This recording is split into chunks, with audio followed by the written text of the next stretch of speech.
webinar, more detail on our level being webinar 9 mastery program, detail on our level being 9 mastery program. Wow! Mastery program, level being 9 mastery. I'm waiting for my cue.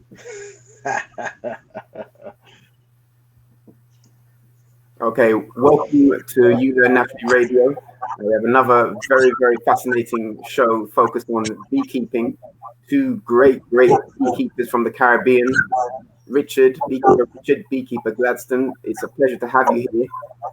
We've just done one episode where Beekeeper Richard, you've talked through some science papers from the last Congress, the last Beekeeping Congress for the Caribbean. And at the end of that conversation, you brought up some of the histories for the good brother Beekeeper Gladstone, and arranged for us to be together. So please, because I know the elder has a lot of history, you can just give a good introduction, and then Beekeeper Gladstone can take it forward from there. Well done. Mm-hmm. Richard. Okay, it's nice to be here again, Astamari. Thanks for inviting us, myself and Gladstone here. Gladstone, I've known Gladstone probably around about close to almost 10 years, I think, almost 10 years. We first met, at that particular point in time, he was a president of the Association of Caribbean Beekeepers. We probably conversed a little on the phone, and then we would have met for the first time in Tobago in 2016. Gladstone has an encyclopedia's worth, Encyclopedia Britannica's worth of information on beekeeping and the history of apiculture in Trinidad and Tobago and many of the surrounding islands in the Caribbean. He's probably one of the most knowledgeable gentlemen who could speak on the subject of apiculture in the Caribbean. So without further ado, and hopefully we can take care a little bit of that feedback. We are getting it. I hope we'll be able to check this. That seems Yeah. All right. I'll pass you on to my good friend and colleague Gladstone Solomon. Yeah, brother asked viewers, I know there was an elemental risk in having Richard introduce me. You see, he set me up as having all this knowledge.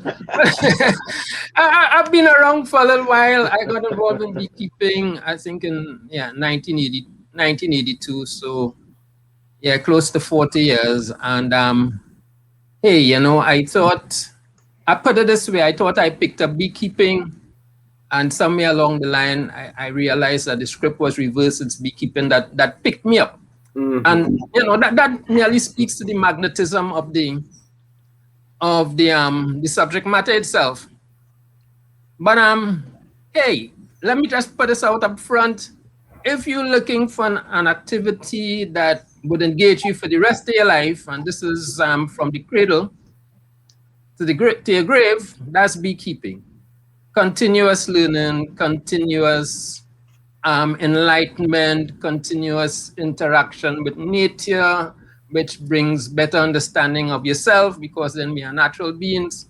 And it's totally absorbing, not to mention therapeutic. Calms you down. You gotta align yourself. There's some of the ironies. An insect that's so small could impart or could harmonize with you then in such a way that you realize that hey, there is something happening here. I gotta pay some attention. You can't take them for granted. And it all has to do with the dynamics of their socialization, I think. Yeah, was that for introduction? I can. That is grand. It's grand. Let me just give a bit more context to our setup here. So we're a learner cooperative. We're focused on STEAM learning, which is STEM plus the arts, and we focus on beekeeping. Not only have we just done our Science Week program, This will be one of the sort of summary shows that we're doing around the science of beekeeping. But we're actually entering it. So we're just beginning the beekeeping practice as an organization, as an educational project for our cadets. So we have a program that we consider school level being the idea is to work to excellent standards, the highest possible standards, and we're going to use beekeeping to bring all of that out. So it's an honor to speak to an elder myself, that one that has that heritage for the practice. This is our background. So I welcome your general story. You can give us the story. Many of us, they won't know the story. So we're happy to tell the story from wherever you want to begin it. And along the way, any insights you might want to share to help our Richard, he set me up with a big challenge to set up some award-winning plan with some international competitions. So we must step our game up from the beginning. So I'm happy to obviously have good counsel for that. But let me sort of table one time. It's good to be interfacing with you in the UK, because in my early years in beekeeping, once I knew nothing of beekeeping before. You see, I was looking for a career change. I studied formally hotel and tourism. Didn't like the subject too much in a practical sense. And, we have the two island state concept, Trinidad and Tobago. My dad is from Tobago, migrated to Trinidad. The big island, 1-point-something million, Tobago is 60,000. So you have a steady flow of Tobagonians to Trinidad. And, it's a vice versa thing. So, hey, I wanted to come back to source, And so the idea of what would I do in Tobago? I mean, we have tourism here, but not my thing. Didn't know agriculture too well. So you're going through that internal search. I was in my early 30s. This song's a little Nancy story-ish, but this was my experience. I was, by some cousins early one morning, we chatting, guys my age. And I realized after that, I subconsciously was following a bee in flight. And that bee landed on a flower, cactus flower, which doesn't flower very frequently.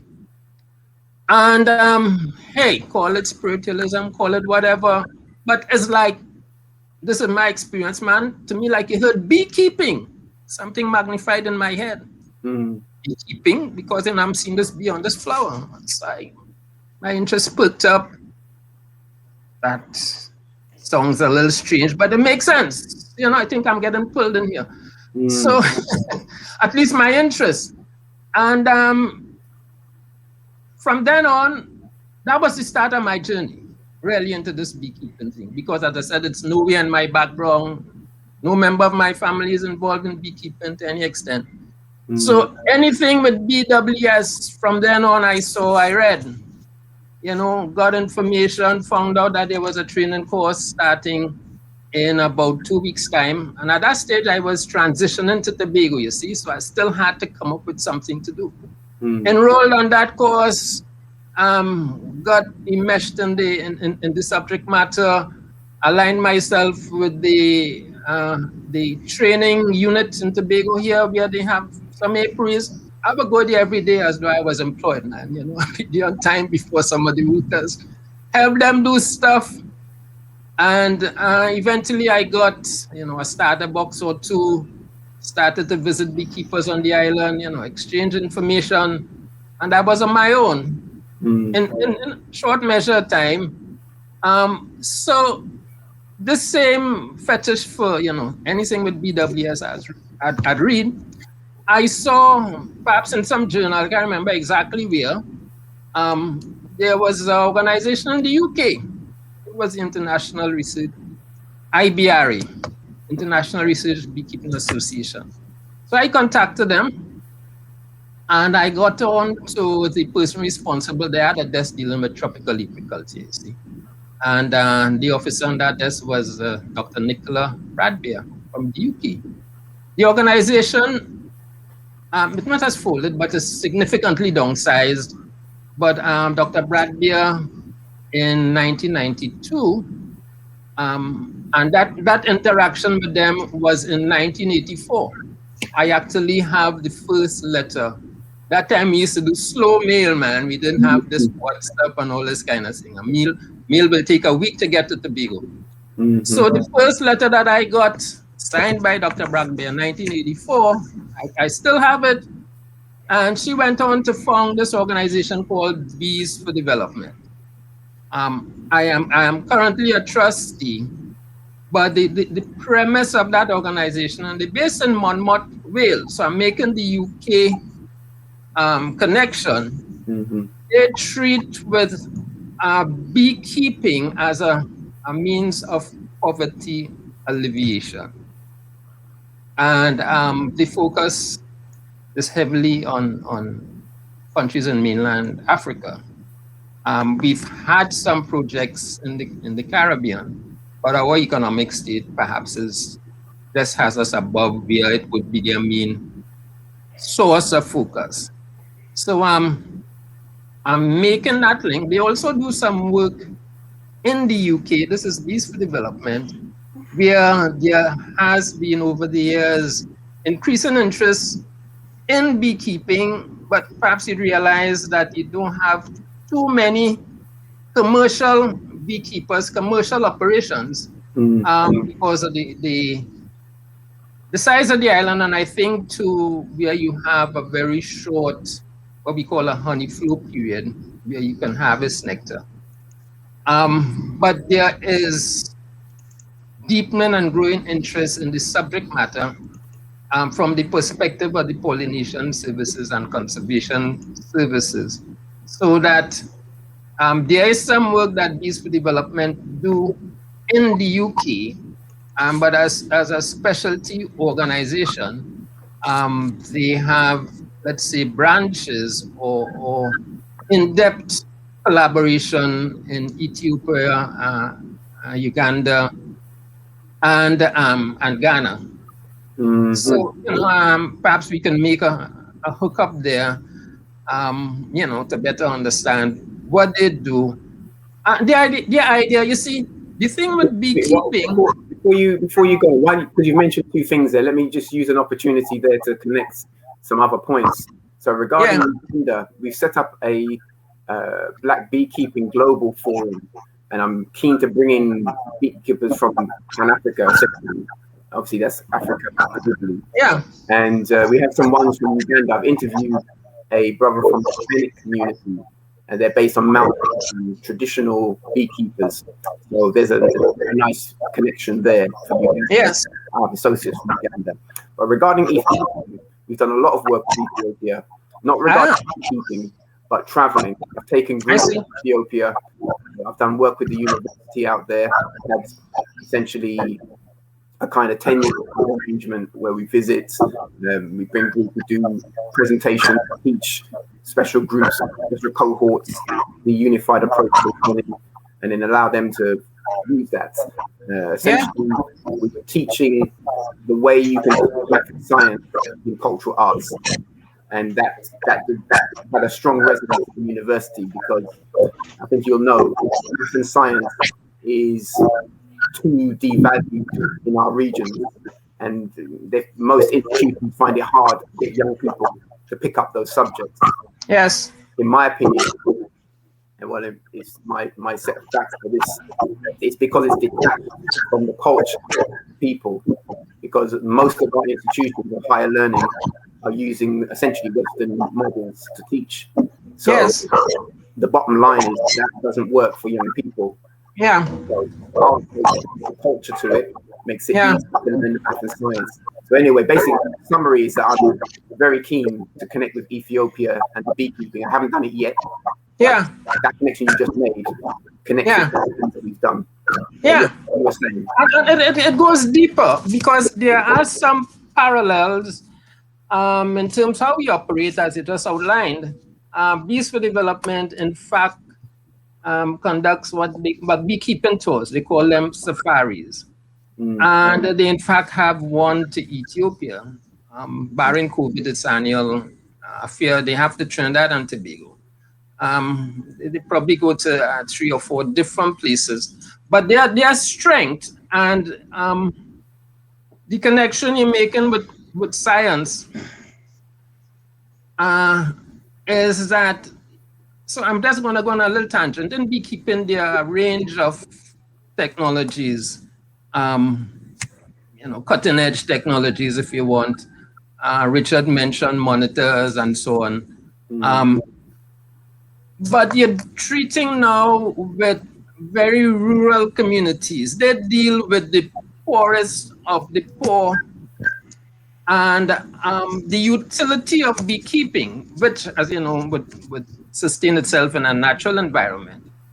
And the primary products that they get from beekeeping, the principle of which is honey, transcends a lot of the traditional deleterious factors with agriculture in terms of getting your stuff to the market and so on. Honey has a long shelf life.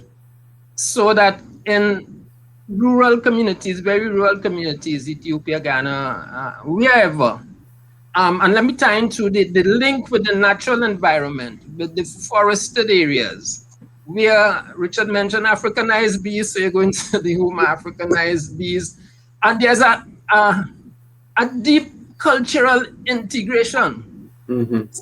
So you have instances, and I'm contrasting, let's say, a modern beekeeping development program where some entities would use the approach of wanting to upgrade the beekeeping technologies. So in beekeeping, we have something you call movable frame hives, compared to fixed comb, and that concept of movable frames is what in a way enabled the mass commercialization of beekeeping. The fixed comb hives is where perhaps the combs can move, but that's the sort of beekeeping you find in the traditional areas. And the finding is that when you introduce these modern or enhanced methods, sustainability becomes a factor after the donor or the project organizers leave. So the thing reverts, there's a wastage of equipment and so on. So Bees for Development finding is that because there is a science in beekeeping, a science and an art, which the local communities would have mastered over the years. So you work with them from that perspective, perhaps assist in organizing and in marketing their stuff. So that in the UK, for example, I can't remember the name, but there was a Northwest Zambia, as a brand, a trading name. They had a whole distribution service where they would provide transport, distribute buckets, collect the honey, and the honey would be exported to the UK for marketing as a genuine forested honey with a sort of unique, sort of smoky flavor in it. And I'm saying we focusing on beekeeping and the science sometimes, and perhaps some of the ecological factors. It is better to make an assessment of where the industry is and the needs rather than going in with this conversion approach.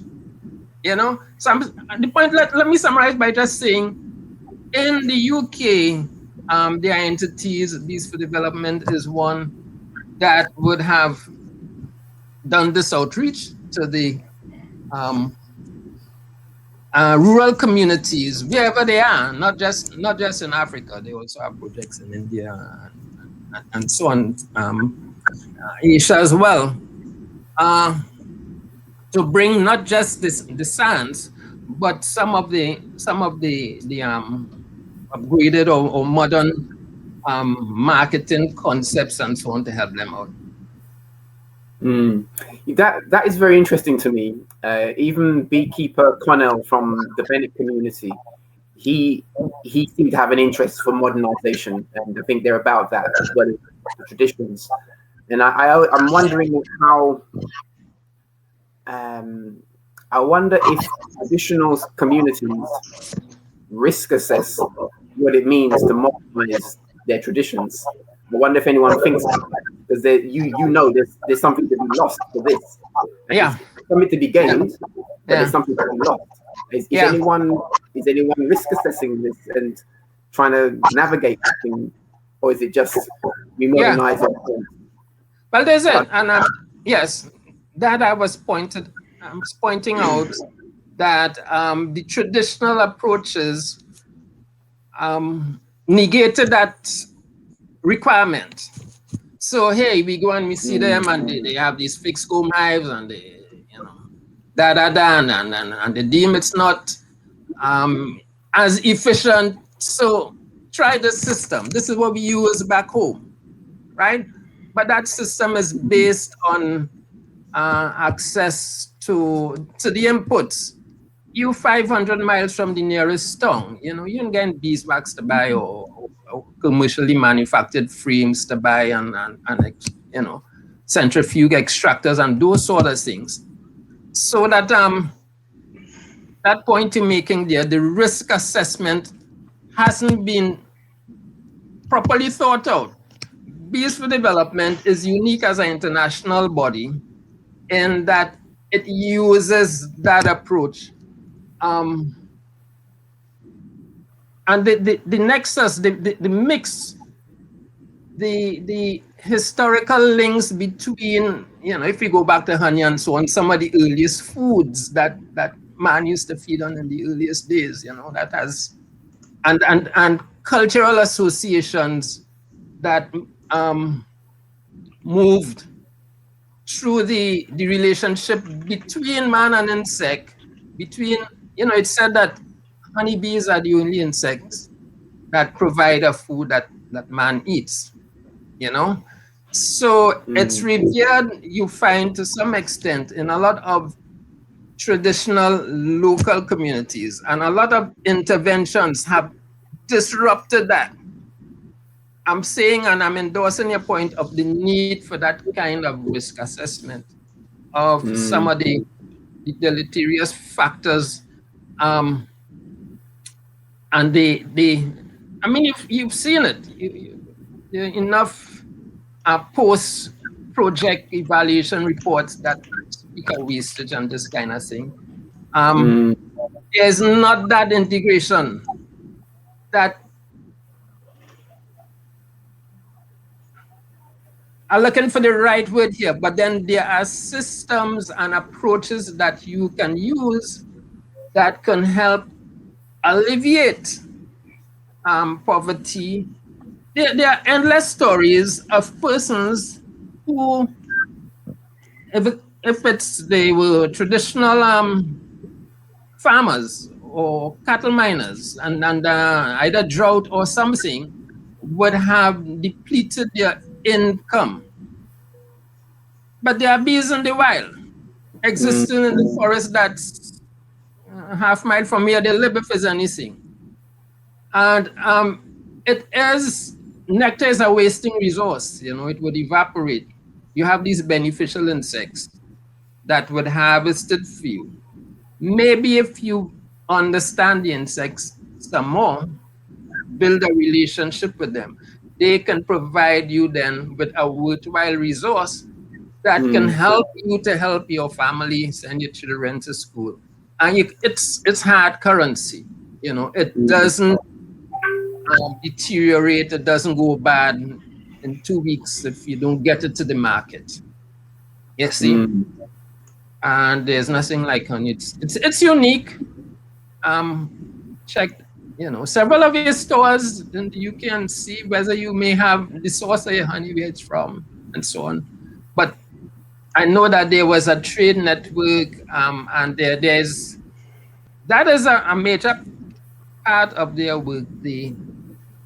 Looking at the market chain access, making the linkages from the farmer to the end user in a way that optimizes the revenue and minimize, you know, fair trade and all these kind of practices, absolutely, in the process. See, Yeah. this situation, I'm always thinking about this presentation I saw. Is a different area. It was from the Japanese news service, and they have a way to profile their cultural industries. And I watched the program. They were profiling some people who make pottery. The pottery comes from a particular region in this village. Pretty much everyone there has a long history of doing the pottery. And apparently, what's so great about their skill is the clay. The clay comes from a particular place in a particular village. And those people, they've set up a system where they've agreed a limited amount of taking the clay. So there's only a certain amount of pots that they can make, and therefore there's only a certain amount of potters that they can be, and therefore that comes in a certain premium for all of the heritage around it. Yes. But I saw the media was giving value to that. It was explaining the deep value to it. And therefore, when they sell their amount of money, the economics works out for that. And I think the same thing has to happen with honey in regard to the high premium quality of the natural honey from those places. And that works. I was so glad when I spoke with beekeeper Anthony. He spoke about quality assurance. He's from Antigua, and he has knowledge about the quality assurance. This is how your good name came forward as well, regarding award-winning honey, and the fact that to have award-winning honey means you've basically mastered the science. You've mastered the science of honey production. To have that's the bottom line reality. So this is my point now. This is why I know I can work with this as an educational project. It's STEM on a high level. So I hope that it can return in regard to not pushing poor economic communities into industrializing their traditional beekeeping, losing the tradition, go down the rocky road that the industrialization is, and then and the opportunity to build in the high value. That's really the bottom line point. Like the famous one is the Manuka honey. But surely you're going to tell me Caribbean honey is Manuka honey. It's volume. But you see, let me raise a related issue in terms of the marketability. Because now in the bigger honey producing areas, there's a lot of world trade and there's a lot of adulterated honey, but we're not going into that. The use of chemicals, the beekeeping sector is not immune to that. I mean, globally. So that even beeswax, which is another primary product from the hive, there are residues of chemicals embedded in it. And probably if you buy commercial beeswax from a supplier and you do the analysis, you may find trace elements. So because I join into the mix to the whole conservation and the links between these communities. We have a case in Brazil. I don't want to be too specific. Where it's said how many football fields have been of the Amazon being cut down per day, and there are communities there that are dependent on the indigenous resources to make a livelihood. How many of those persons, and we can even chat about the indigenous bees, because the traditional, what we call the honeybee, was introduced to the whole of the Western Hemisphere. The indigenous bees, also referred to as stingless bees, Mm. It has been scientifically established that their honey has a higher medicinal value. Production levels are much lower, Mm. so that its market reach in terms of the volume is not as substantial. But because if you involve if you strengthen the linkages between the indigenous communities and the natural resources, then there's an economic reason for somebody not to cut a tree down, because that tree provides nectar for a colony or two that I have in the area. And I'm going to look after that tree, you know.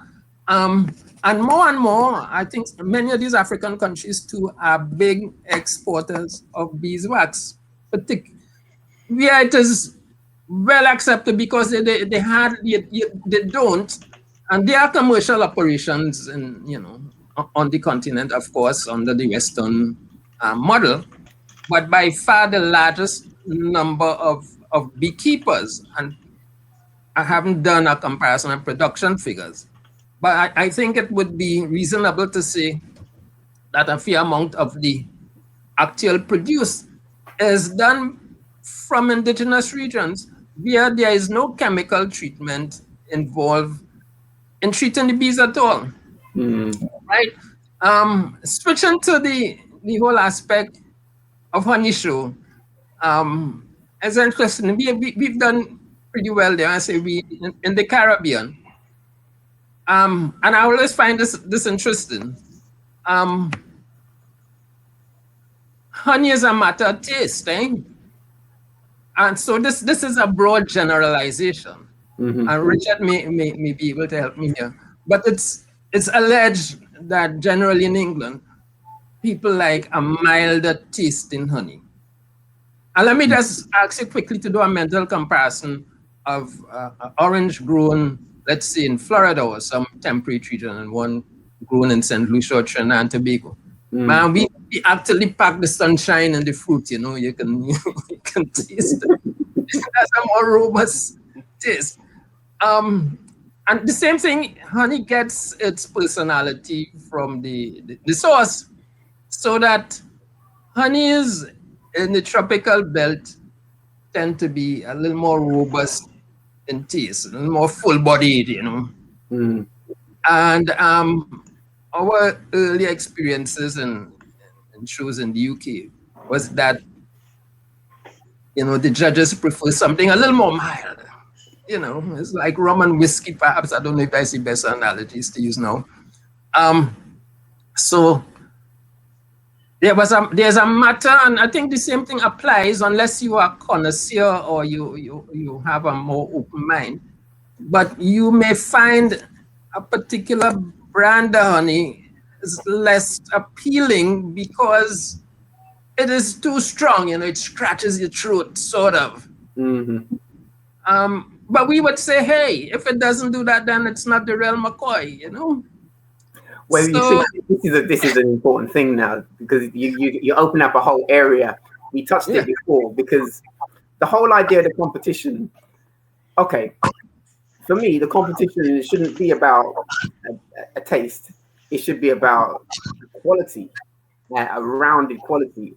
And I think most of the people I know who are like beekeeping because of the honey, they like honey, and so they're attracted to the beekeeping because of the honey. But they're interested in the medicinal quality of the honey as well as the taste. The sweetness is the basic idea, but they love the fact that it's medicinal, and the competition should be around that. One, excuse me, the highest quality of medicinal honey, and the ones that have the best research that connects the honey to given conditions, given diseases that it can be helpful with. This kind of thing. That's the competition. Because on the back of that competition is the proper market. Like, but that's the Murray. That's a whole different kettle of fish. The tradition, You're right. traditionally, a honey is judged on a couple of factors. I think probably Gladstone could probably correct me if I'm wrong. Probably the primary one would be the moisture content. So that will be a contributing factor to quality. The second thing you will look at is the cleanness of the honey. So it should be free of any debris. All right. So that'd be the cleanliness. And then you would look at probably packaging, how it's presentation. And finally you would look at the aroma and taste. All right, so it's probably these 5 things that in a competition that you're looking for. The medicinal the medicinal aspects of a honey would be very specific to more of a marketing venture. I get you. I'm very clear what you're saying. I'm clear that is how it is. I'm saying that it strikes me as superficial. I'm new. I'm new to all of that. Yeah, but you have to look at. You would have to look at for a competition. Remember a competition. The rudiments of honey competitions are hundreds of years old, and the basis of it is these are 5 elements that the average Joe could conduct without too much laboratory equipment. So the most sophisticated thing you would need there is a refractometer to measure the moisture content of the honey, and then there's another device which is like a light box where they put the honey and they view it for particles. So I know what you're referring to. So because remember a honey show is something used to happen with the church fair. That's how this is we're going back to rural times in many of these European countries. And that's where honey competitions really originated from. And so you're talking about something that is I hear you. I think the reason why I'm speaking like this is because we have centuries old, as opposed to something that has happened recently. In modern competitions now, and I think Gladstone will be able to shed more light on it. The last Apomondia, that's the world kind of beekeeping body, they introduced some more stringent measures to validate the quality and the authenticity of the honey. So there was a whole lab analysis that your honey would have to go through before it even got to competition level. But Gladstone could probably give you some more details on that. Yeah, just to elaborate on that point Richard made, there was a Apomondia Congress. When was that? 2000 in Montreal, Canada. 2020 or 2019, one of the two. 2019. Right. Yeah, Montreal, Canada. Apomondia is the International Federation of Beekeepers Organizations. You could have been a winner of that competition, say you have the best honey in the world. They give you that bragging rights. Right? And this is a congress where you have 5,000, 6,000, 7,000 people from all over the world. It happens every 2 years. So everybody is keen to win that contest. And like every sector, every discipline, there are little shortcuts that you can take. And so to eliminate or try to eliminate that, they said all entries have to go to a lab and be tested. And there was a bit of a controversy because some of the honeys that the lab rejected as being, for whatever reason, but let's say adulterated or not meeting their requirements, people were annoyed because to their mind, they are not adulterators. Their honey is from a pristine area or whatever. So I can't explain the disconnect, but perhaps it's one of the fallouts of applying that kind of scientific approach. But no, getting back to the original point, there's the subjective element, which is really the last element. Well, even on top of those, that the science lab is still a subjective element on top of that. Yeah. There's a meta place above it, deciding what kind of science what kind of analysis we're going to value to determine what is the best, what metrics we use. Because if you use a different set of metrics, you get a different set of results. Cool. Yeah. And that is informed by perhaps a cultural setting. Absolutely. Yeah, using beers it's said, and these are generalizations, broad generalizations in the global industry. The English like light honey, mild taste, and the Germans like it a little darker and stronger. So in our case, I'm sharing our experiences. One of the judges who traveled quite a lot thought that he needed to expose the pool of judges to honeys from different parts of the world.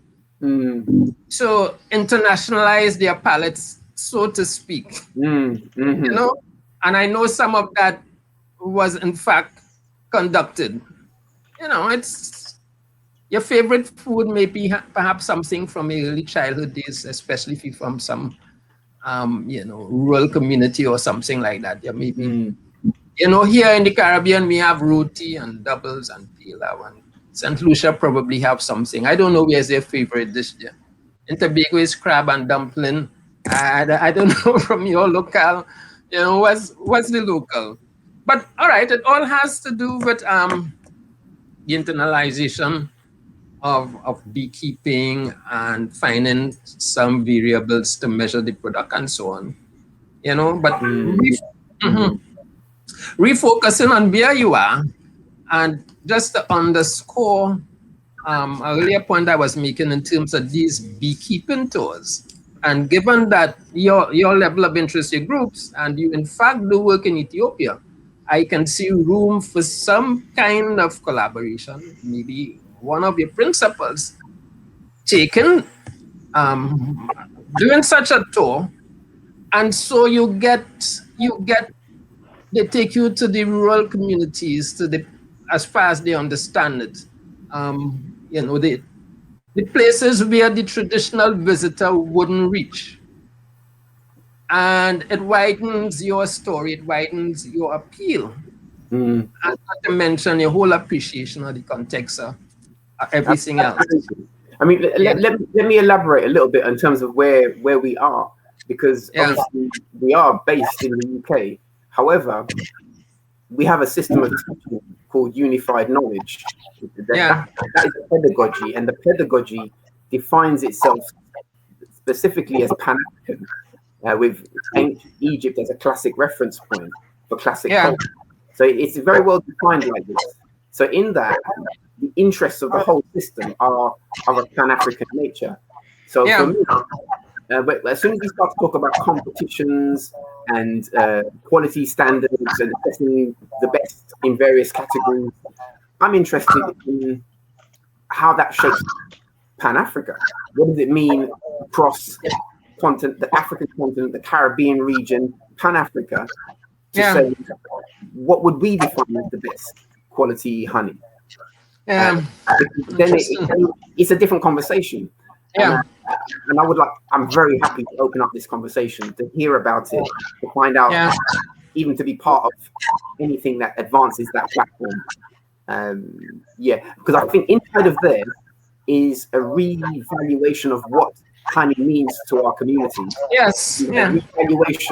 A revaluing of it, so that then we put it into a global marketplace with our own value, rather than it's quality assured. It's given a quality mark by a place that doesn't know what it is, where it's come from, or why it is valuable to the places it's come from.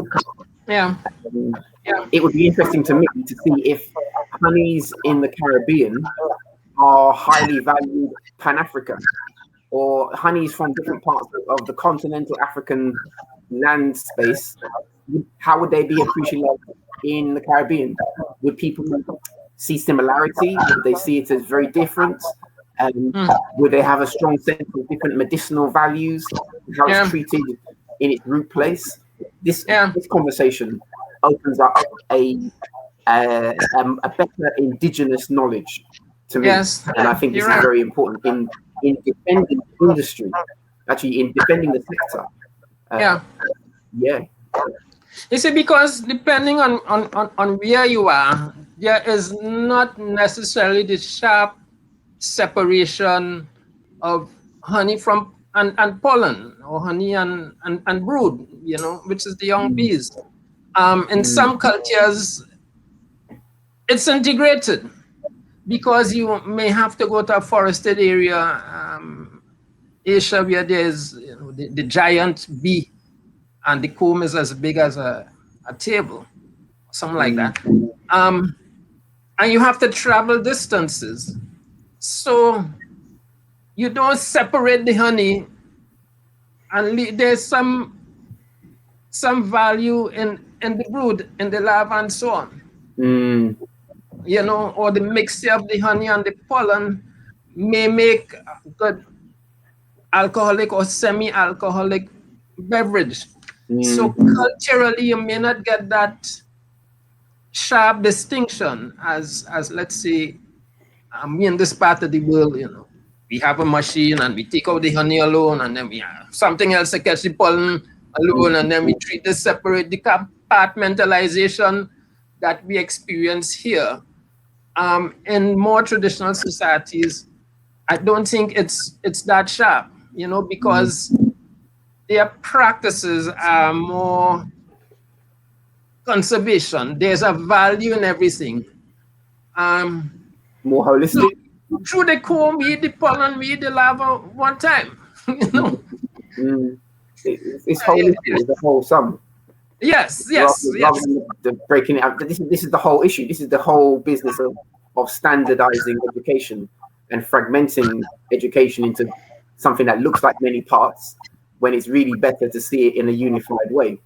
And this is the whole point. Unified knowledge is to maybe we're getting back to that. Maybe there's not a reversal, but if things are in circles, because it could be, and this is more, up in the sky, perhaps we are in a period of dismantling of not deliberately, ecologically, perhaps global systems, and everything seems to be breaking down. But could it be a reordering? I feel so. Level being 9, more detail mastery. On our level being webinar 9 mastery program. Level being 9 mastery program. Wow. Mastery program. Level being 9 mastery. And to pick up on that, I'm having these conversations with our cadets and some of the people who are more senior in this practice. And I'm trying to share with them what I'm experiencing as the frontline person speaking to all you good people, good beekeepers. I'm taking in a lot of different angles of insight.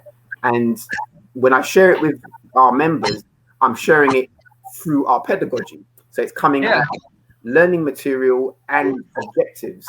And I'm realizing that there's because we're going to retain that holistic position to this. There's some things that we can see that others, even with great experience, don't see it, because they've had to go down a road where they have to go into a particular department and sit in that one department and view the subject from that place. We're not compartmentalized like that. So in that way, I think there are answers to some of the big problems, like what's happening with the apparent bee collapse. I think that standard systems can't answer these things, because the answer can't come from a fragmented view of the situation.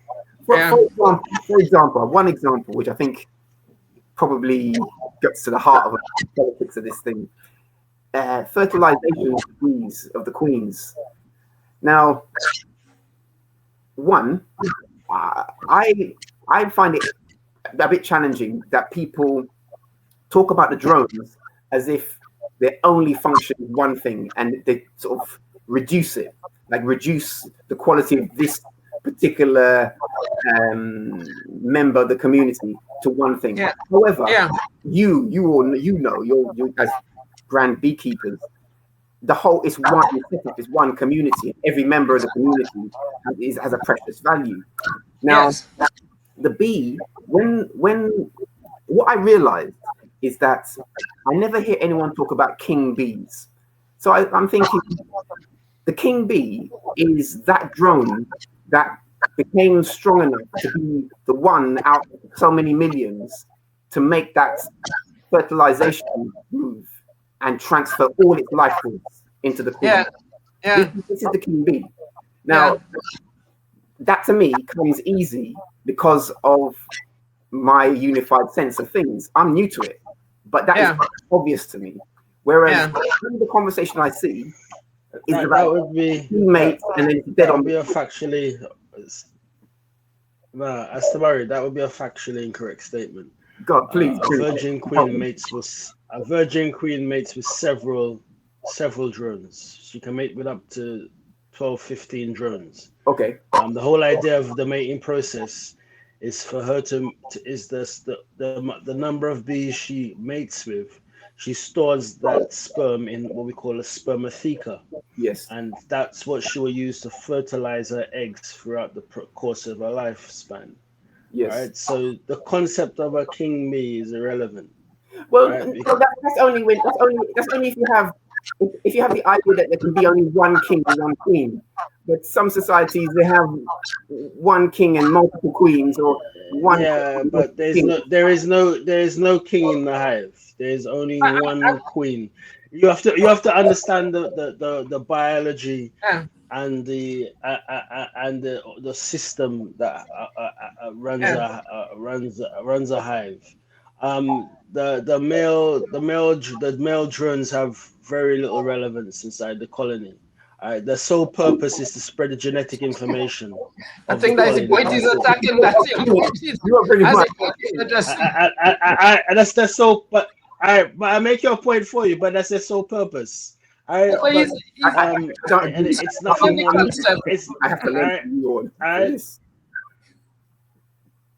I mean, when you said king bee, a male, I was thinking several, not just one. Mm-hmm. That's right. That's the concept of the male being a king. Richard, everything you said, I get that. The science, because you've explained the science, so I've heard it from you, and I've heard it from several other ones. It's very clear. So I get what you said, and I accept that. And what I'm saying is that drone, that was the one that mated, was in a population. At one point, it was just in the hive amongst other drones, and I wonder whether the rest of the community knew that particular drone is particularly robust. It's going to be the one like this, has certain qualities about it. What that means, that one is important, passing the genetics on. The colony knows this. That's the future. So I disagree. There's a science, and then there's a language around the science, which I think he's questioning it. He's asking. So, it's a question. It's a nice idea, but I think, I'm a breeder, so and beekeeping is a very brutal business. It's very brutal. I know it. So So and if you were to look at the I understand where you're going with it, but there's nothing romantic about I'm not trying to be romantic. Romance. What I'm saying to you is science. I'm saying, because we're here now. Okay, we're here. So I'm saying to you, the bee that made it through from being a larva to being the top bee in the hive, to being the one in the drone congregation, to being the one that mates out of a small group, this particular bee has done some work. Now, yes, a human may feel that they can choose that bee. A human may feel they can choose that bee and put them with the queen, and they're going to make a great couple. That's random. It doesn't. Yeah. But is it the same? Are you able to identify the one? Doesn't work like that. The one. That's I would say it's random. I would say it's random.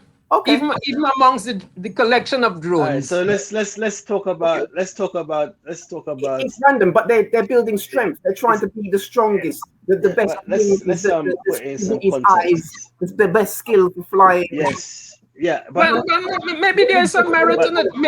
Maybe in drone. But let's put it in some We're live. Let's go. I'm gonna let's put it in some let's put it in some context. All right. Okay. So as a drone congregations are normally about maybe 400 plus feet up in the air, and it's just a congregation of male bees that flying around in a jumble. Now, obviously, if you've got a bigger colony, you may have more drones from your colony in that congregation. So there may be a greater chance of maybe more than 2 or 3 or 4 drones from the same colony mating with the one queen. But the whole purpose or the whole science, the natural science in a queen mating with multiple drones is twofold. And she normally doesn't mate with drones close to her original colony. So the first concept, in my understanding, my humble understanding, is that remember, a drone is a copy of his mother, so he only has one side of the genetic code. He only has 16 chromosomes, otherwise the females are 32. So he's a direct copy of his mother. So he would want to find another colony that is different to his, so you can spread that genetics to a new colony. So that crossing between those two sets of genes is the outcome that you're looking for. Now, as somebody that is a breeder, and I do instrumental insemination, so I may say I'm going to breed queens from this specific colony, and I'm going to collect drone sperm from this other specific colony, and I'm gonna curtail the genetic mix of drones to one colony. All right, so I may see this colony of bees has everything I'm looking for. It has the right types of gentleness. It's the bees are not too frizzy on the comb. You know, when you pull out a comb, the bees just sit there and they say, "Hey, take my picture." And I look at the laying pattern of the queen. It's wall to wall. I see there's abundance of honey, abundance of pollen. I may say to myself, okay, that's a great colony for me to breed queens from. I might find an identical colony at another one of my apiaries, which has all the same characteristics as that one colony. So then I will collect drones from that one colony I want to work with, and I will, rather than having this genetic mixture, I may just say, well, I want this one specific mixture. All right, because I will cross them one on one. I hear you. I mean, it's fantastic. The science and the technology, the fact that you can do that is fantastic. I love that, and we're going to study that very carefully. And I would love to know how to do that thing. It's fantastic. All I'm saying to you, is it the same as the male bee copulating with the queen and transferring in a very powerful way all of its life into the queen? Is it the same? Does it set up the same dynamic? It does that. Yeah. Does it? Isn't that part of? Isn't that part of her heritage? Yeah. You enter the classical argument. To a point. Yeah, but it's a very classical discussion. But I mean, the nuts and bolts of it is that I look at it from from a colony perspective. Is that all the good attributes I want from a colony. You're looking at it as the beekeeper. You can observe. You can observe it, and yes, when a drone from that specific colony or a colony mates with a queen, all he's doing is transmitting the genetic material of his colony onto another potentially a new colony of creation. Yeah, and that's perfect, and that's the whole purpose of life. Is we want to make this this genetic exchange when you copulate with a woman and you make a child. Yes, this whole explosion of genetic information. It's the same thing here, Richard. We've got two conversations here. One conversation is the science, and another conversation is the story about our interpretation of what's happening. And I hear you. I'm saying to you, from my knowledge of you're beekeepers, I'm new. So my experience is in looking at educational systems, and I'm very clear that the whole reason why our young people are distanced from science and mathematics is because of the culture that's around it. They've been codified and put into culture and certain kind of language ideas around it that displace most of our people. This is the whole thing. And at the point when you start to bring the core principles of math and science into our cultural way and our stories, the thing makes sense. And young people can pick it up like this. So I fully get the science of what you're saying because it's clear. And it's very interesting to do this. It's a very interesting thing to do. But the stories around it, and this is the whole thing. Everywhere I looked, the drone was reduced to this. I just don't. I think if it's viewed in another way, then a whole different set of possibilities as to what's happening in reality is achievable. Yeah. But let's explain that. Go ahead, Gladstone. Go ahead. Yeah, I'm saying in the beekeeping mix, like in every other discipline, there are a range of philosophies. You know, there's a continuum. And so there's the 100% naturalist beekeeper who is not going to feed his bees. He's not going to treat them for the disease, you know, whatever. And then there's the commercial aspect of it where, hey, I'm into honey production, I'm into pollen production, I'm into queen production, and I use systems and science to get the outcome, right? And I'm saying from my perspective, but because in the early years, you were varying in between. You know, some people would mark the queens or you can do stuff like that. It doesn't do the bee anything, but and this is personal. Hey, why do I need to mark my queen? I don't want to be marked. That's Gladstone going down there. He's got a red dot on his head. It's just a matter of context and philosophy. You know, so it depends, and it's all accepted within the mix. Personally, so if we get the best breeders, you know, the best at Sukobe or whoever, you know, at artificial insemination, and you get the best breeders and you have them do their stuff and measure, I don't even know if that would determine. But I'm a naturalist and I like to make my own children, right? Right. Because ultimately that's where we're going. But we know in the world that there are a range of possibilities. Science has caught up. There's so much information out there now that you don't know. You don't have to go to universities and all this kind of stuff. There's so many things online, and that's where we are today. So to summarize, I've accepted all of that in the mix. I have my own little, you know, version of it. I am more to the side of natural, but then the first response I get to that, hey, once you have bees in a hive with frames, you move them. They're not natural. So, you know, it's where you are, where you choose. And to me, it's all acceptable because the fraternity is that wide and that inclusive. I agree.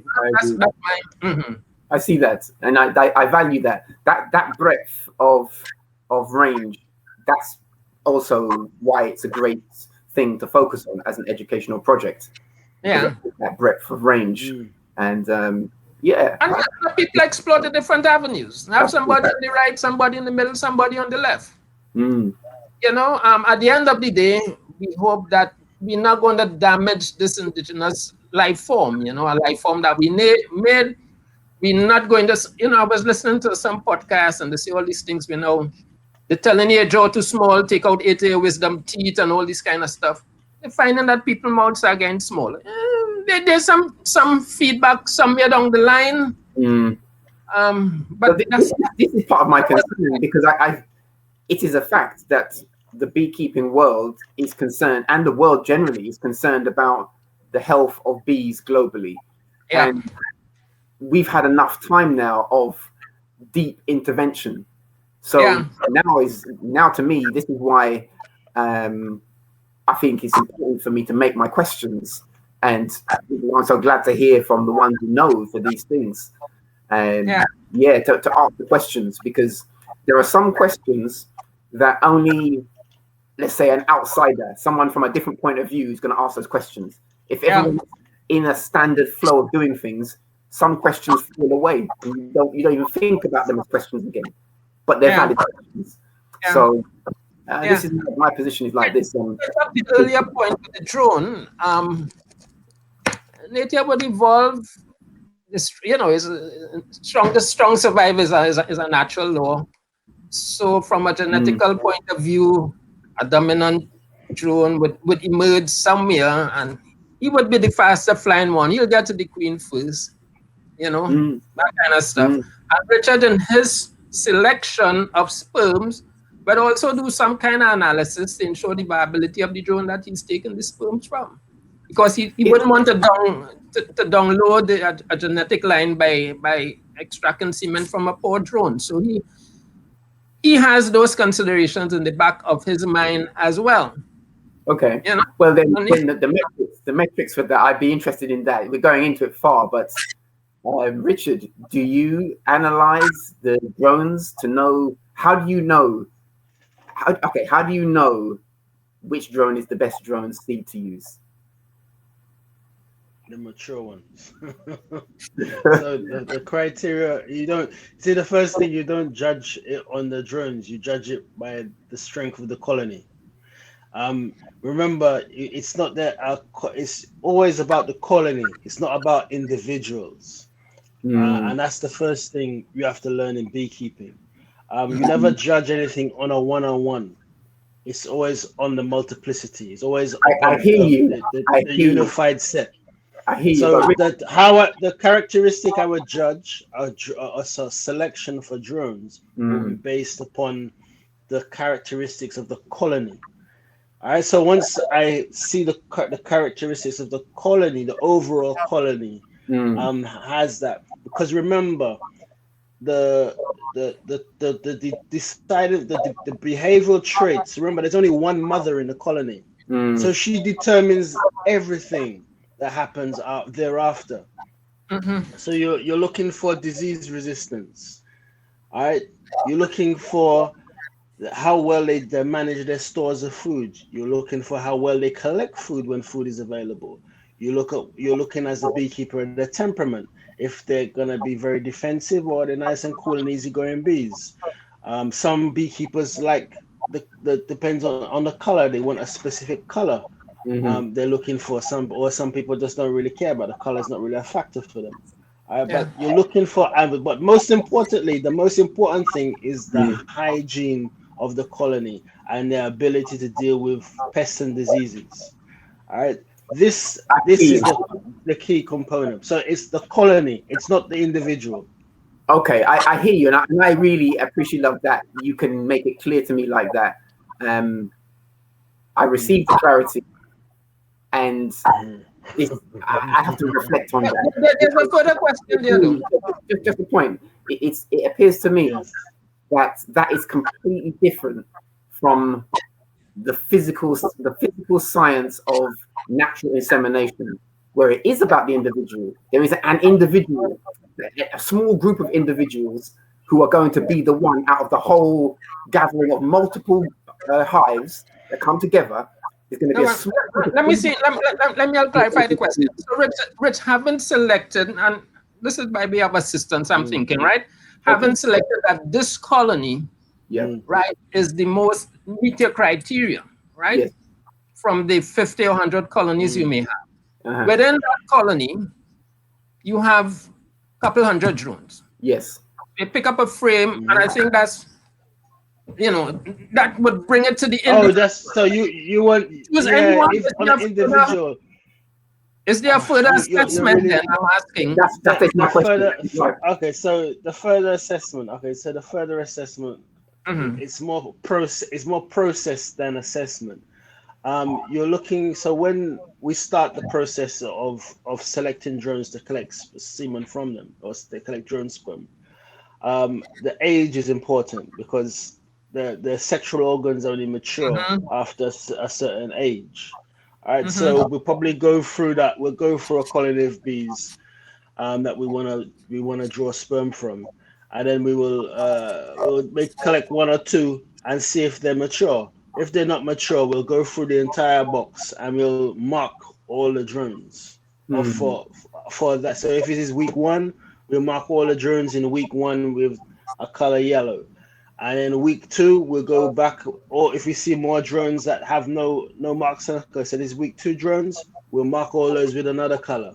And then we'll go back and we'll take the ones from week 1 and we'll pop their sexual organs and see if they're mature and if they're producing sperm. And if they're not, we'll leave week 1 for another week and we'll go back and mark. We'll go back in another week and we'll check and see if week 1 is ready. And then we'll select all the drones that we'll take all the week 1 drones and we'll draw their sperm. So there's absolutely no criteria as into size and weight. But when it comes to the queens now, it's a different matter because with the queens now, when we make queens, we weigh them and we want them to be a certain weight. And we want them to be a certain weight. It's 120 milligrams in weight. Otherwise, we reject anything below that. So it's not. It doesn't. The life cycle of a colony of bees. It really doesn't focus on the drones at all. They're just a source of genetic information. Okay. And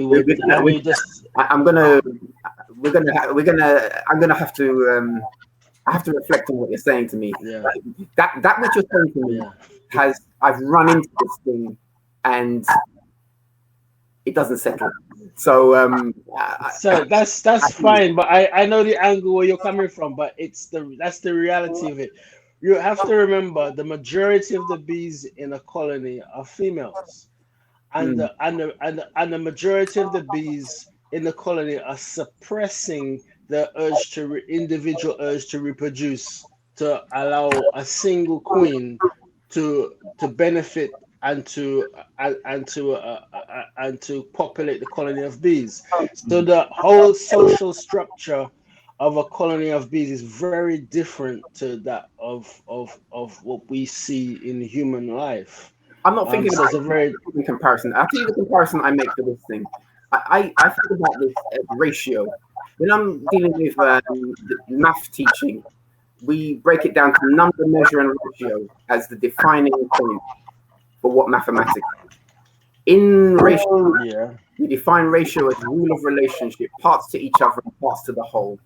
And so when I'm thinking about the community of bees, I see them as a 1, and then they have certain ratio ideas in there. Now, in most things to do with chemistry and biology, ratio is fundamental. It can be a very, very small part of a whole that is doing something, but it's fundamental to the whole. And if you take that thing out, you change the ratio of that small thing, the whole thing matters. So you can't take it out. You can't diminish it. You can't reduce it. You can't enlarge it. It's a thing. It's a ratio. It has to be right. So this is why I can't value wrong. But the population size of drones is minimal. I will give you the reality of it. The population size of drones is very fixed to the abundance of food that's available. Okay. So you'll find that there'll be sometimes a year there will be you may even find 0 drones in a colony of bees at certain times of the year. And at certain times of year, when you see there's a scarcity of food, they will throw out all the drones. They will drive out all the drones from the colony, right? Because there's a shortage of food. Because drones do not serve a purpose other than spreading the genetic code. And if there's no resources, other than that important thing that they do, That's the only thing they do. That is the only thing they do. Which is the most fundamental aspect of Why is it the only thing? Why is it the thing that they do? Why exactly is it the only thing they do? It's how we use language, you know. It's the most fundamental part of sustainability of the colony. It's the most fundamental because continuity. The language, right, but about I remember, language. but a colony of bees, a colony can create drones at any time it chooses to. All it takes is for a queen to just lay an unfertilized egg. All right. So it's the queen controls its, and production of drones is strongly linked to the availability of food and the season. So if there's a great abundance of food in availability, that means there's going to be a high population of other colonies of bees out there.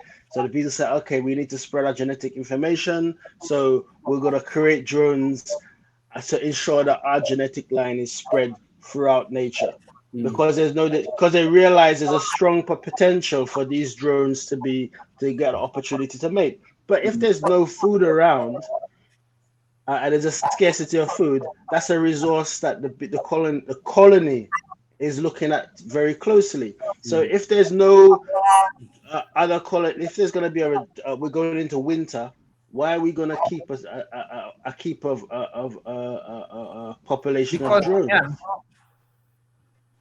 We don't regenerate at that period. It's just a resource. They're just going to draw the resources. That movement, that organic movement of the ratio idea in the community of bees, I'm okay with that. The fact that they go increase and they decrease, it doesn't diminish the importance of them, because they're doing that in a longer cycle. Their community is clearly preparing for a new cycle in which at some point the importance of drones rises again, and it's fundamental.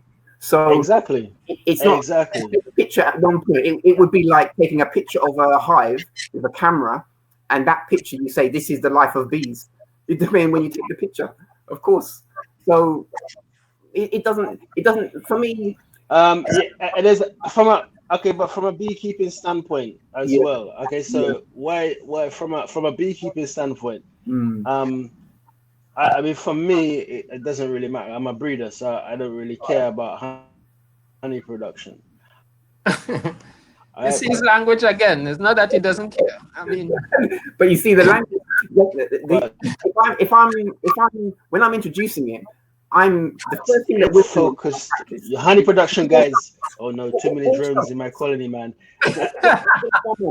all subjects in regard to the way I use knowledge to teach. And put up all subjects are. But for me as a language, no, I realize that, and I'm so honored that I'm with you two, very very master beekeepers, and I am the new person for this.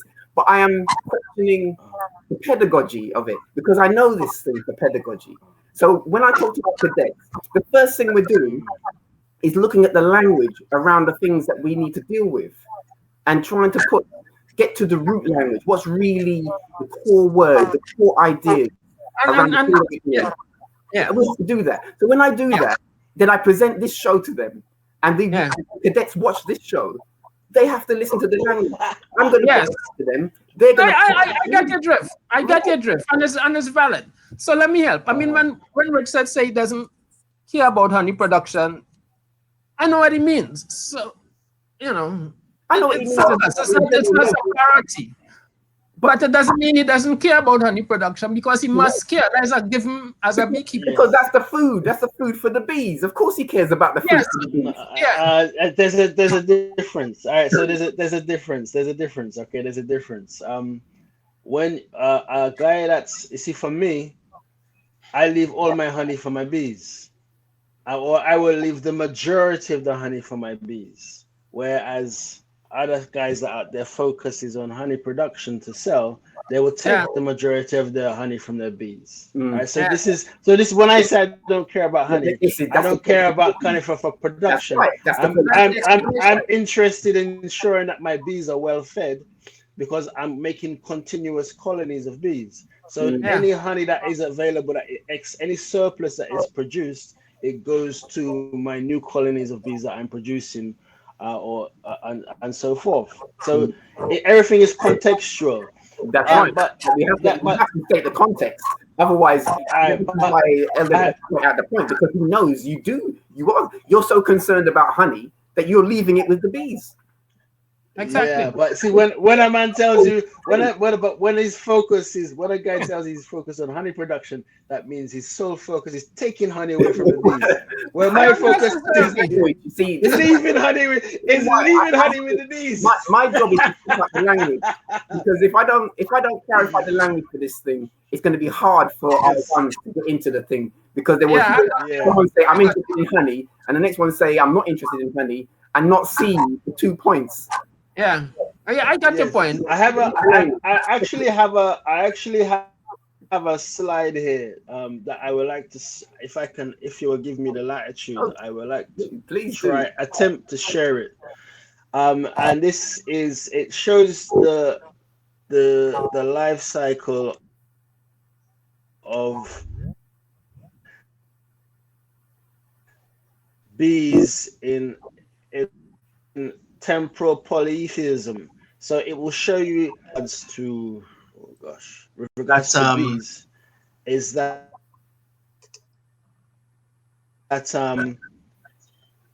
everything is developed in stages, and a lot of their activities are based upon the release of pheromones, and it will trigger, or chemical reactions will trigger different activities in bees.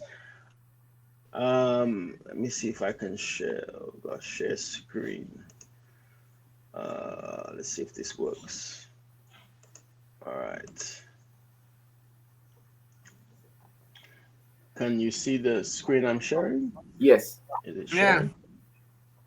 Yeah. There you go. Bingo. All right. So maybe this helps to bring about a little clarity as to the activities and how the activities in the colony are the main activities, or the core activities of colonies, are very defined by the caste of bee. Is very important. All right.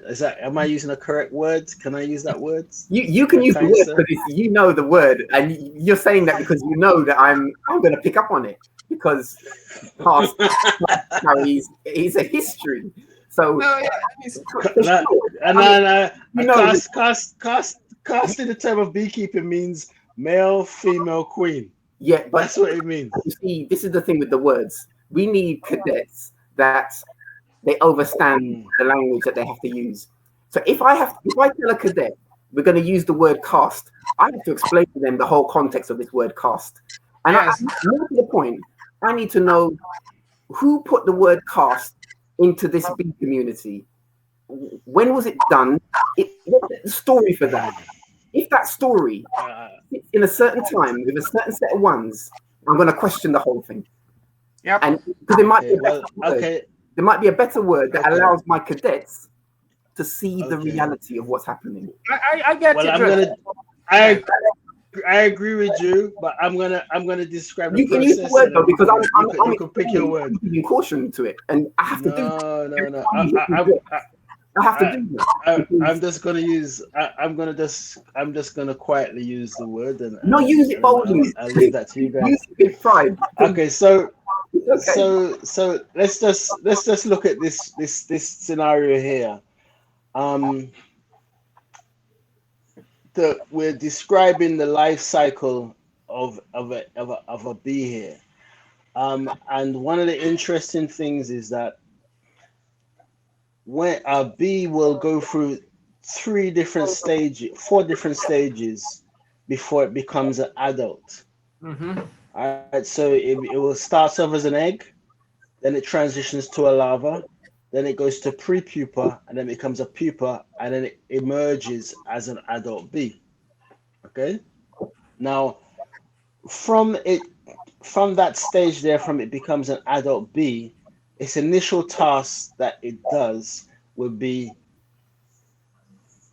cleaning and eating pollen, feeding older larvae, doing all these tasks. All these tasks here are not performed by drones. Mm-hmm. All right, as I'm just trying to give you the significance of the difference between a worker bee and a drone. That's All right. Yes, I'm aware of that. Okay. So then, so from all these stages, you could see all these things: orientation, flights, guarding, wax secretion, comb building, nectar repair, and then foraging, nectar, pollen, propolis, water. All these tasks Mm-hmm. are undertaken by the female worker bees. All these tasks here. Yes. All of these. So as a beekeeper, this is why we speak in the context of that the sole task of a drone. A drone does not participate in any one of these tasks. Richard. So from time he pops out, he doesn't do anything here. Richard, you can emphasize it like that. I tell stories, so I can emphasize it. And you can do that in a story to make a thing give more emphasis. No, to it. I'm just making the point. Let me tell you another story, and this is me as a novice. I have a novice story.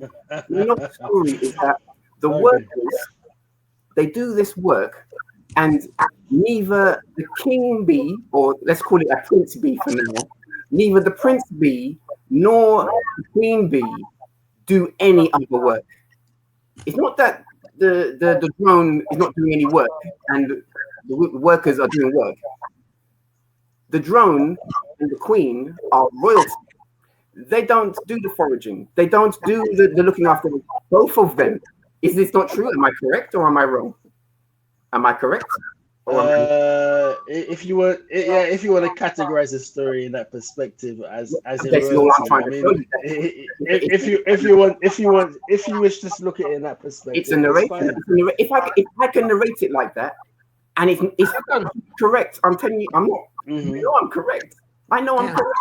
So it could very well be that the mere presence of the drone in the colony would cause some pheromone emittance or exchange that signals its presence and perhaps influence other activities. I would imagine it must be like this. There must be something. They do emit some pheromones. They do have some. Their mere presence could be some kind of moral booster within the colony, and I'm putting it in a human context. I don't think I haven't heard it anything like that because we use language like the drones are dispensable, things are bad, we threw them out.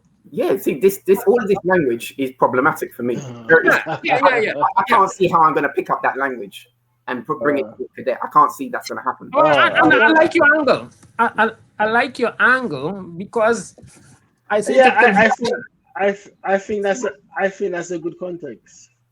Yeah. I have another. I would just to give the cadets a little idea. Okay. Of the differences in size, to help bring some context. So one of the things that you could see in the size of the drone, he's twice the size as of a worker.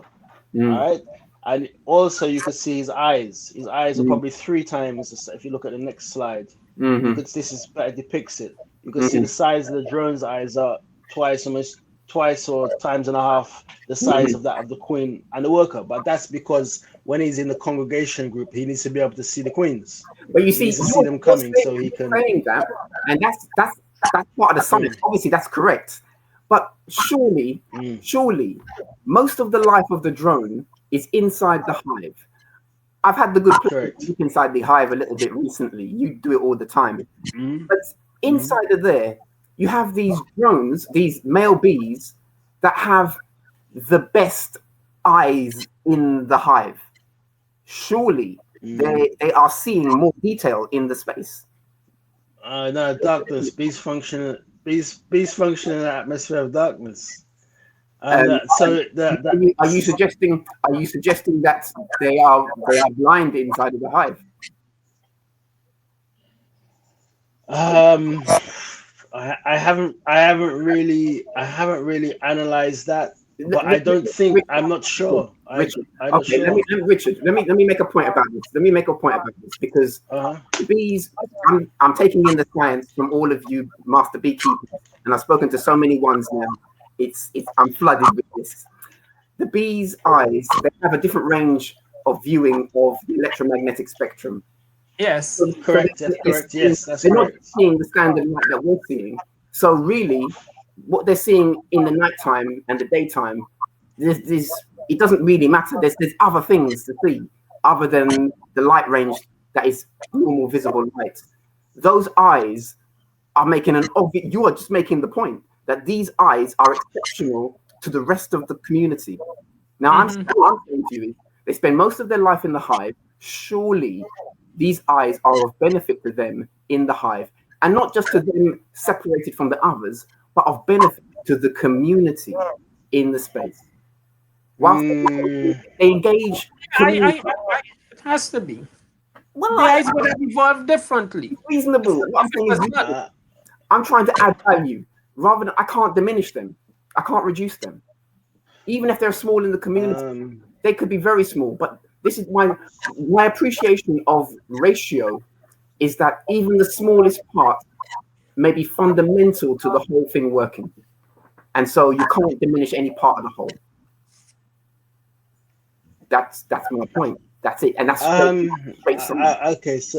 okay. So I mean, I understand your point. I understand your point with language. I mean, we have to be very careful with language, especially in these conversations. We do, and this is our legacy. The legacy is language. That's part of the entrapment of keeping things in place or being liberated from situations. Conceptual incarceration. That's Dr. Wade Noble. Conceptual incarceration is a big problem. So anyway, as we're here though, I'm researching optics of bees, and I'm looking at information. I'm not going to prolong the conversation. But have you found anything? Have you found any quality papers on the optics, particularly the drone? The difference in the range of viewing male to the drone, the male to the female bee. Yeah, but it's all about the distance and being able to identify. Bees have a different spectrum they see. They don't see the same spectrum as us. They see blues and yellows and purples. They don't see red. So I mean that's common knowledge. But I mean, as I said, I wouldn't prolong that subject, and I would leave that one. I would leave that one alone. Okay. But it's not worth. But if you come across research papers that specifically deal with analysis of male bees' eyes, I would like this paper. I would like to speak to the person who knows this thing. I'm very interested for this because I found nothing. And I think it could be signaled as an area requiring study if there isn't one. Because there are a lot of PhDs out there who are looking for subject areas. And what's the value? There could be some intrinsic value in the hive that hasn't yet been unearthed. Well, I tell you what I saw. The one thing I saw. I'll tell you the one thing I saw, which then opened up a whole other thing. That when I looked for this, I looked for the research paper for bees' eyes, male bees' eyes. What's the difference? Why is it like this? What do they get for this relative to the rest of the bees? I found nothing. But the one thing I found is that some male bees are born with depigmented eyes. The mostly are melanin. So some of them it's a genetic anomaly. Those male bees are blind, and that means they can never do this thing you say that they're only there to do this one thing. They can't do it because they can't fly out and find the queen. But they appear, they don't get turned out based on being blind. You would have thought if the hive was so ruthless with its management of these lesser useful beings, a blind drone, what purpose that kick them out? No, but they don't do that. They don't kick them out. So but that makes my point. But you just made my point for me. I don't think sight is not really important inside of the hive. By using made a point. I can pheromone. I don't think we can confirm it. So if I don't think sight is that important. Eh? But let's find out. Because they've got antennae, they've got their mandibles, they've got all these others. I'm saying to you, we don't know. You're saying it's not important, but I'm saying to you, we don't know. And knowing someone has put I have an article here by Amy Jorgensen on and she just quotes sight inside a hive. Even though bees can see parts of the light spectrum that we cannot, they still don't need access to some other form of they still need some light access. Sorry, they still need access to some form of light to rely on their eyes for sensory information. Instead, bees rely on their other senses to help them communicate and navigate within a dark hive. For example, bees have sensory neurons located in the backs of their necks that help them to use the sun to guide outside the hive, but that also helps to give them gravity-related information since once they return into the hive. They also rely on pheromones, which are produced by the queen and transmitted throughout the hive by workers. These pheromones are specific to each hive and allows the bees to recognize their own hives and detect intruders. And it talks about the role of vibration, then it goes, what do they see out of the compound eye? So I think the general consensus is that vision inside of the hive is not critical because bees use other sensory devices to communicate within that environment. I need to see the paper that specifically talks to the drone's eyes in relation. Because that's a generalization. I mean, the picture you showed before. Yeah, I mean, I can send you the point that the male bee's eyes are so much bigger. But I think that, that question could be asked specifically on some research institutions that would be happy to receive a question like that and to provide a response. I'm happy to put it forward. I'm surprised I haven't found it. I would have thought it would be obvious to do because it appears to me that every part of the bee's anatomy has been thoroughly investigated. Cornell may have, there are several. Which I don't know if, some renowned researchers, who, that's a PhD subject matter, Absolutely. Yeah. I'm happy for that. But I'm mindful that we've gone into this area. I did say we were touching a thing, but it's good. And I'm so happy to be able to bounce these ideas with you. I am new, a novice for this. And you two are the master people. So I'm very pleased. Ask the questions. Yeah. But Beekeeper Gladstone, you've touched on some of your story, but you haven't really done it properly. And all right. Now people don't know. So we're talking and they don't know who you are for this. So if you can please finish your stories anyway, just so that people listening. You want to help me with some specifics?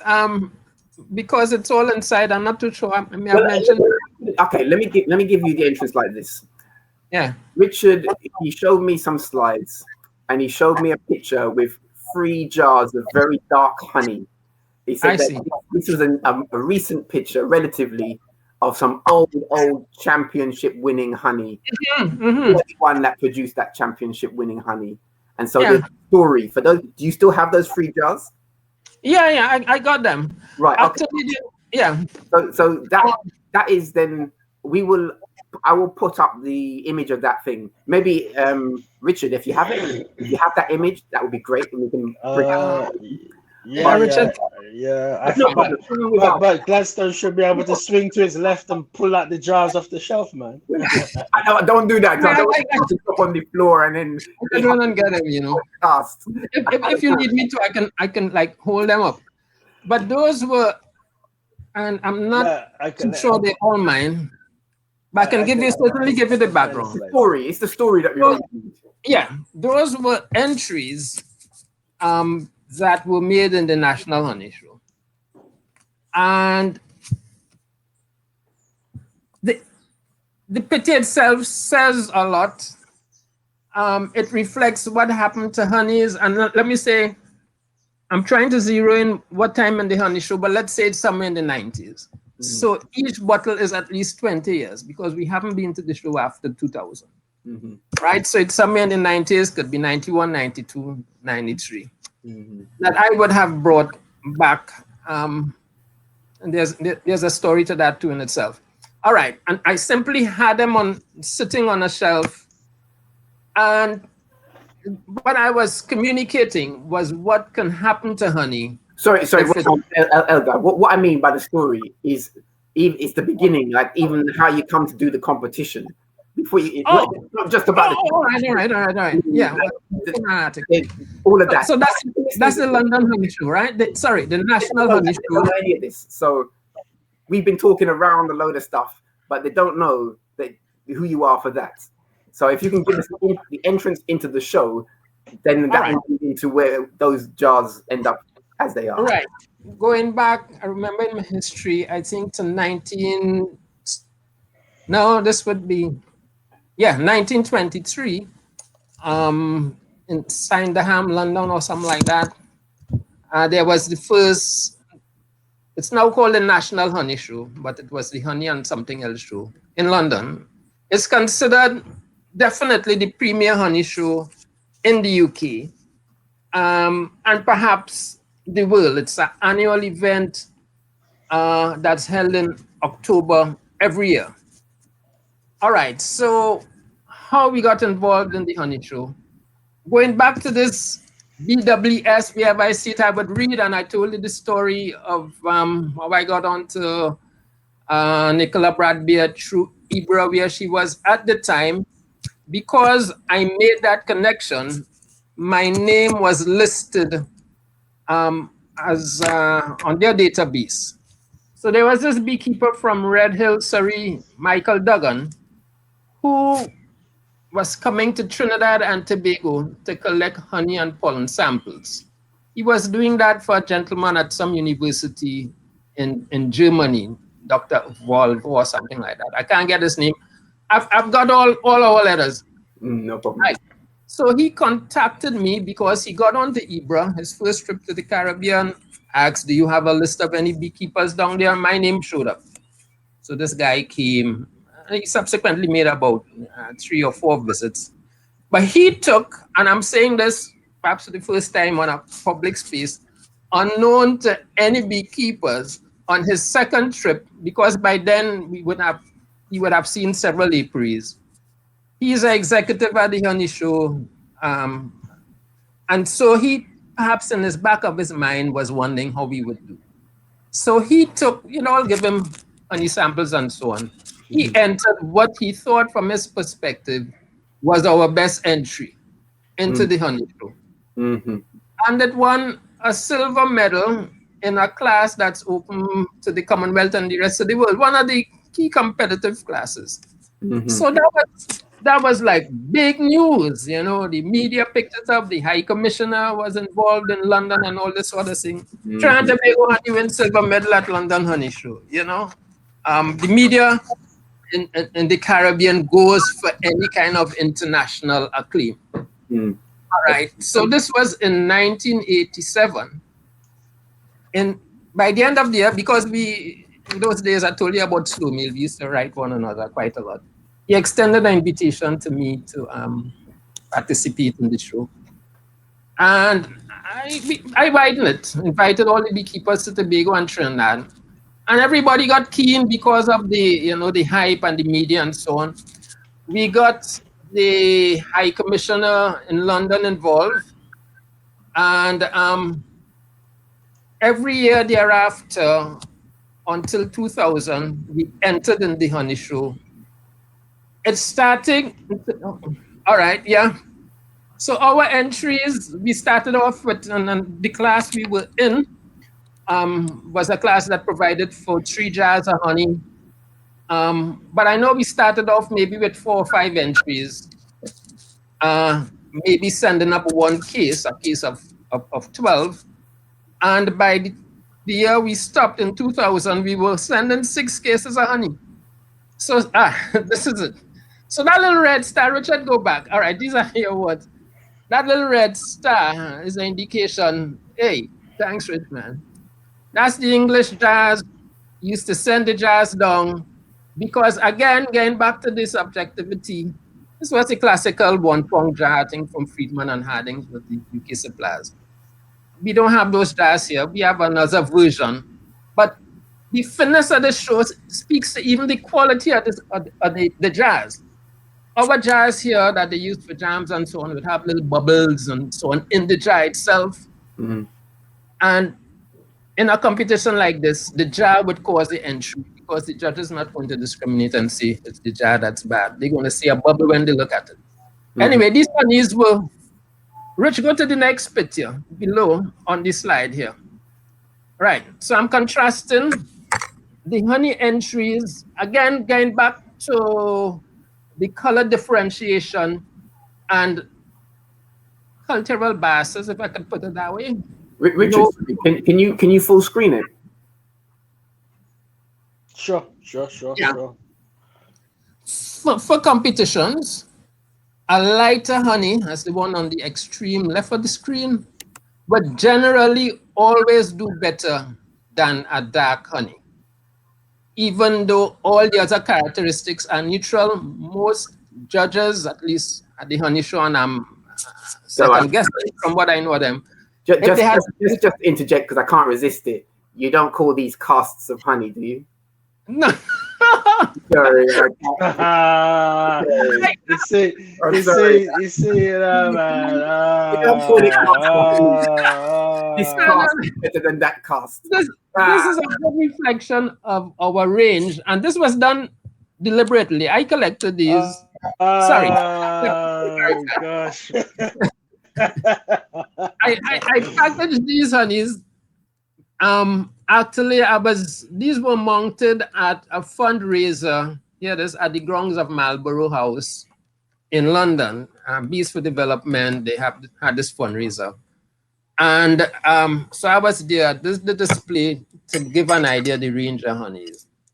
And I'm just finishing the point that the honey on the left, looking at the screen, the lightest one in a competition, London Honey Show would have, just by virtue of its color, and I don't want to get into, we are applying it to skin tone and all of that. But the general perception is a lighter honey is better than a darker honey, all things being equal, right? And this is the range we have. Can I just say something, Gladstone? Please, I can't resist. So when you're looking at medicinal honeys, all right, and the honeys of best quality, as into for sickness and for ailments. Yeah. The general rule of thumb is the darker the honey, the more medicinal. It has more mineral, and we know that it holds. So see, in the world of beekeeping, there is no race. All right, everything is face value. That's in the science, yes. But you see, this now, it points, because you see, again, another thing I have to address in terms of our pedagogy, because the issue of racism permeates every area of people's life on the planet. And so I have to point out, otherwise cadets will be confused by language. And so this, to me, the fact that this general norm of assessing value based on color, and the color happens to be that the lighter, fairer it is the better it is. This thing sits into a paradigm. Which it has been established. But we've established that the most therapeutic and medicinal, the best one for you to eat is the darkest one. Yeah, but that's home. That's in the home. That's in the science. But no. That's international. No. But that's internationally scientifically recognized. The darker, the darker the honey is, the greater the medicinal properties. Okay, this is fact. That's the norm. That's the cultural norm. Is that the same way you're explaining the general norm about the lighter honey being viewed as the better quality? Is this thing you're saying also a statement made at an auspicious honey show like in London? Yes. Yeah. Not only in an auspicious honey show, scientifically, it's scientific norm. Let me tell you. I've served as a. What Sorry. one of the things you have to remember from a scientific, even from a beekeeper perspective, and I mess him up, you know. All right, from I'm messing you up there, man. Yeah, sorry. No, that is okay. But you see, I've been. That's a good picture. And this is, this is just. I'm validating your point. All right. Right, cool. I've served as a judge's steward. I've been with the judges. I've been in the English beekeeping environment. I don't think it's anything prejudicial. It's if you look at the entries, I've spoken to them. We've not just one, several. And now it's consistent really with the earlier point I made, where I said we are talking about the flavors and the English preference for a mild honey. And I did say that at dark, our honeys tend to be more robust, tends to be darker and stronger. And we had to understand these things as entrants in the honey show to be successful. Right? So we did that. And so in just looking at our range, and I think I wanted to contrast, I wanted to make the point that the honeys you see in the 3 dark bottles started off being closer to the lightest and the second lightest at the time of entry.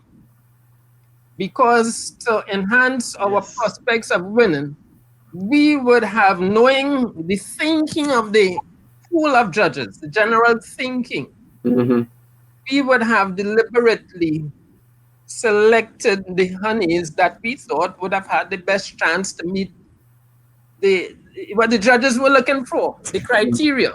That question has often been asked, and I'm sure it was asked, and 9 out of 10 times, that most judges would say, all things being equal, the lighter honey. Whether it has to do with deep cultural, whatever, I don't know. It's just the fact of the time.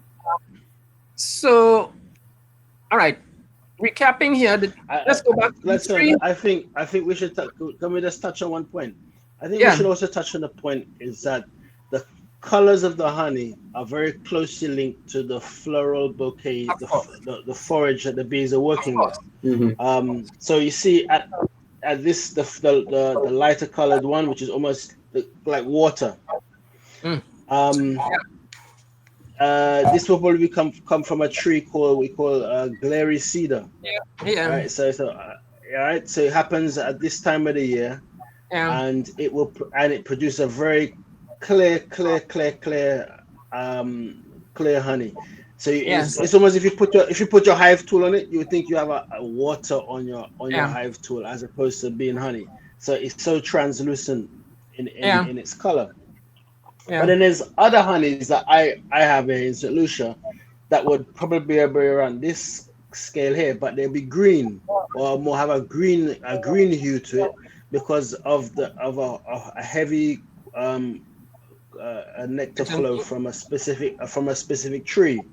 So you'll find the lighter color honeys will be of just a flowering tree, which doesn't produce any fruits. Where at the darker the honeys go, it will be more attributed to a fruiting kind of forage. Now, here's the thing. Here's the kicker. Now, over time, all of these honeys here will end up this color. That's the point of me.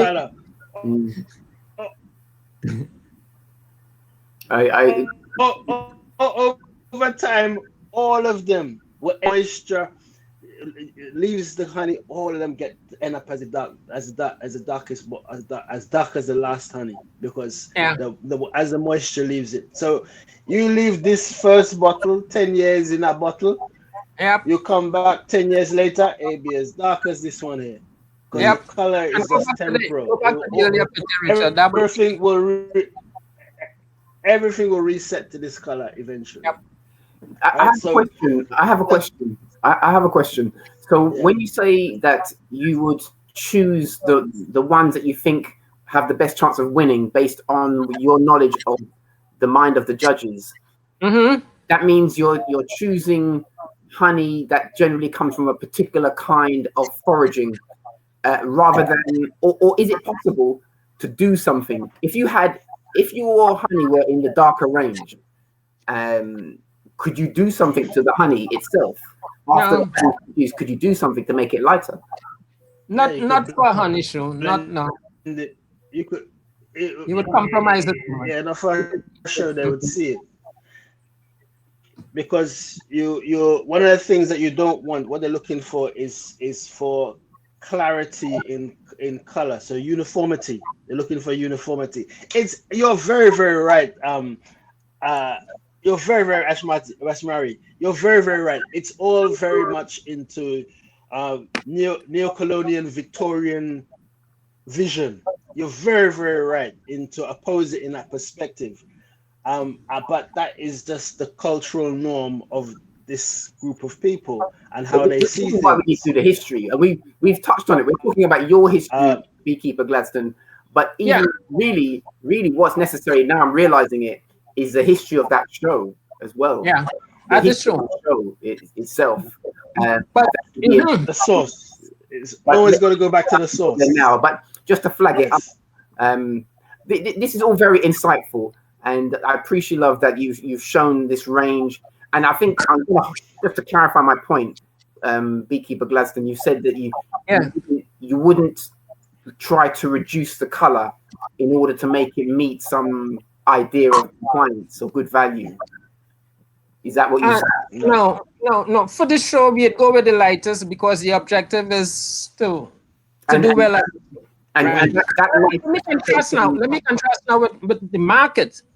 To sell this on the market locally, I would have to explain how it's so light, how it's looking like water. So the market is more accustomed to the mid-range, right? Our local market. So it's what they call horses for courses. Yeah. In a way. Well, all of these things I accept, because they're coming from different plant sources, and that is the basis of the coloration. I accept that each one will have perhaps some slightly different, perhaps medicinal potentials and other potentials. And my interest is in identifying that unique strength of each one. So please be clear, I'm not suggesting that there's some particularly greater value for one thing or another, but it's subjective relative to the context. Okay, but it may be that his would benefit particularly from the lighter one for some particular set of conditions, if they wanted to take it medicinally, if they wanted to see that. Correct. Yeah. Correct. Correct. Given we know very, this. very, very, very, very correct. Yeah. Very, very, very correct. And for instance, you see this clear one, which is probably more likely come from the glary cedar tree.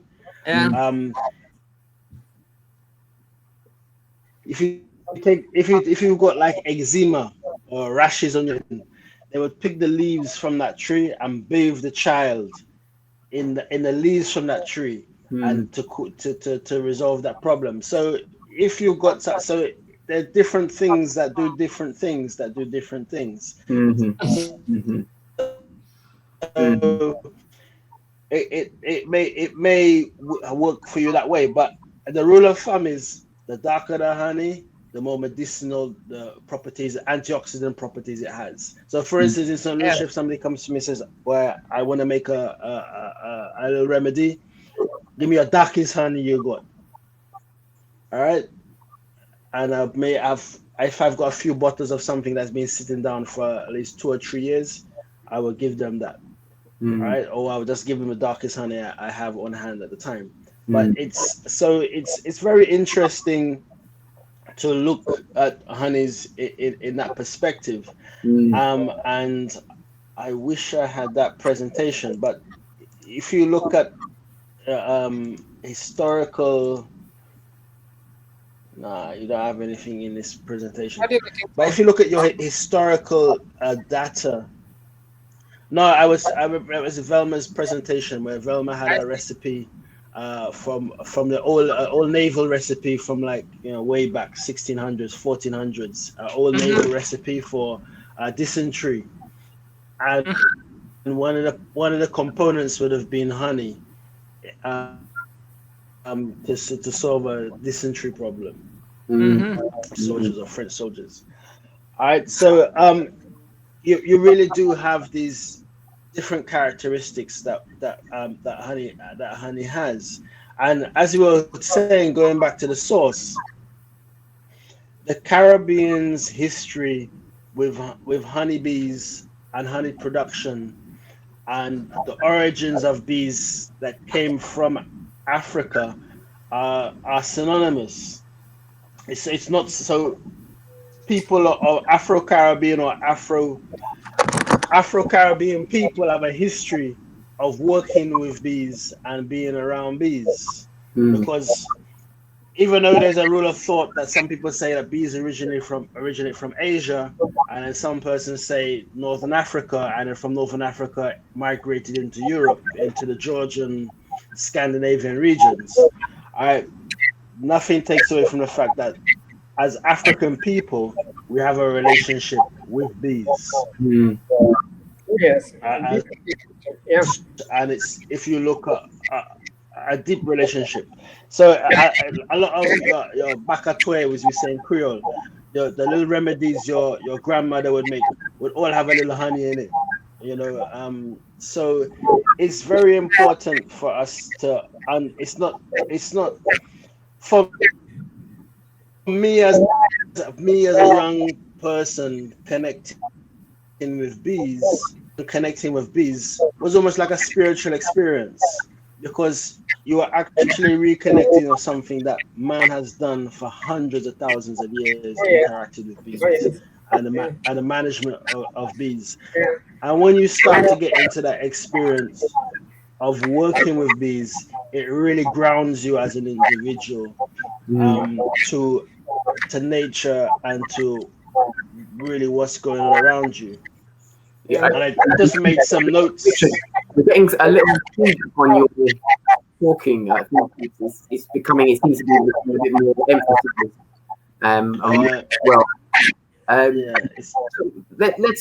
We've covered quite an extensive area, and